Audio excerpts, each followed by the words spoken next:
Greetings, everyone. Welcome back to my channel.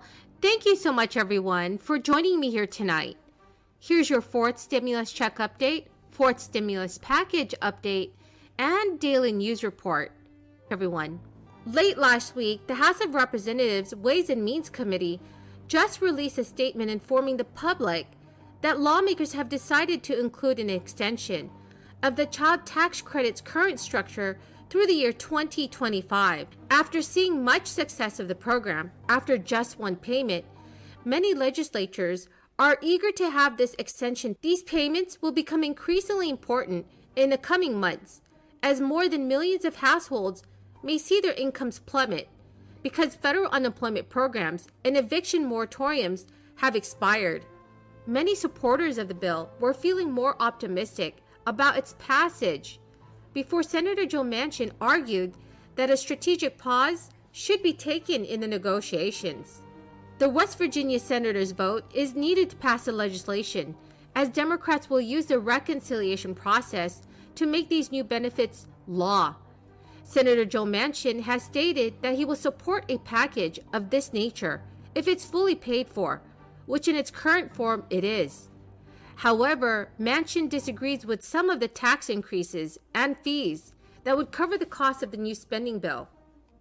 Right now, Americans are no longer protected from evictions or receiving beefed up unemployment payments, but they are still benefiting from many other federal rescue measures. More support may be on the way as Democrats on Capitol Hill hammer out a 10-year, $3.5 trillion budget reconciliation bill that would greatly expand the nation's safety net programs. Yet, passage of that legislation is not guaranteed, and while the economy is in better shape than it was in earlier, many families are still struggling to get back on their feet.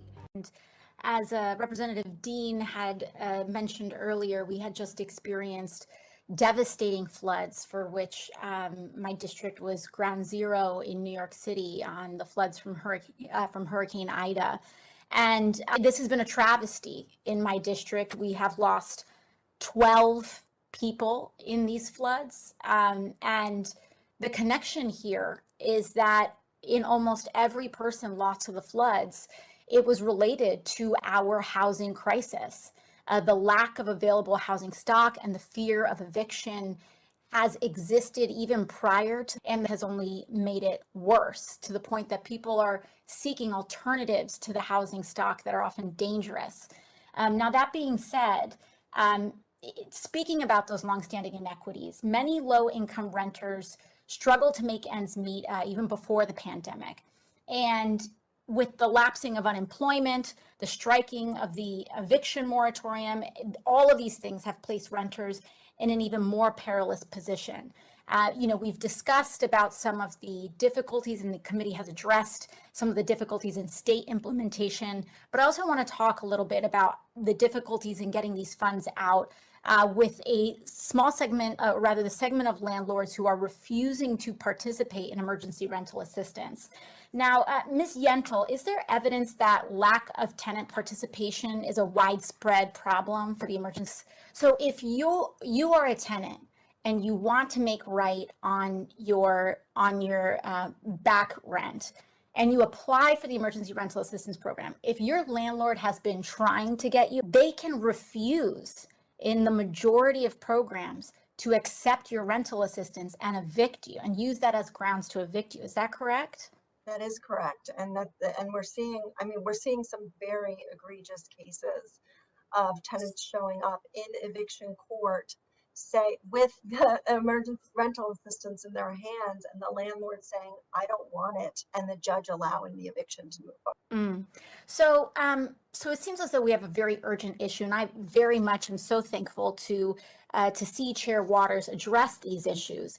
Now, my last question is, what types of enforcement mechanisms should we be exploring to ensure that the tenant protections in this bill are adhered to by landlords? Although the federal eviction moratorium expired in August, roughly 90% of the $46 billion in federal emergency rent relief money is still available as of last month. The funds, which started flowing in January of this year, have been slow to reach those in need. Typically, renters must apply for the money, but the process varies by many of which have had to build new administrative systems to distribute the money. Eligibility is based on households' financial situation and housing. This money can be used to cover rent, utilities, late fees, and also moving expenses.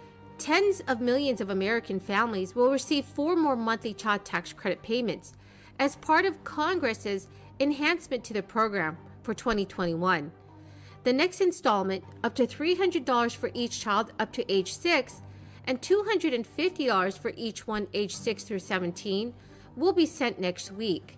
That's an increase from the regular child tax credit of up to $2,000 for each kid up to age 17.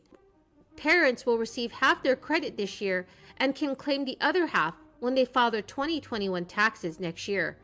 After just one child tax credit payment, which was sent out in July, nearly 90% of families in the United States with children receive these credits. The full enhanced credit is available for heads of households earning $112,500 and joint filers making up to $150,000 a year, after which it then begins to phase out. More low-income parents are also eligible for the child tax credit this year because Democrats' March relief package made it fully refundable. The Internal Revenue Service sent more than $15 billion to parents of roughly 61 million children in August. Payments on federal student loans have not been required since March 2020. Repayment is set to resume in February of next year after an unprecedented 23-month freeze. During this time, borrowers' balances have effectively been frozen because interest has also stopped adding up, saving the average borrower about $2,000 over the first year, and collections on defaulted debt have been on. The relief is even more significant for those who work in the public sector and may be eligible for loan forgiveness after 10 years. They are still receiving credit towards those 10 years of required payments, as if they had continued to make them during the crisis, as long as they are still working full-time for qualifying employers. So everyone, how do you think that more relief should be provided to the American people? Thank you so much, everyone, and have a very blessed weekend.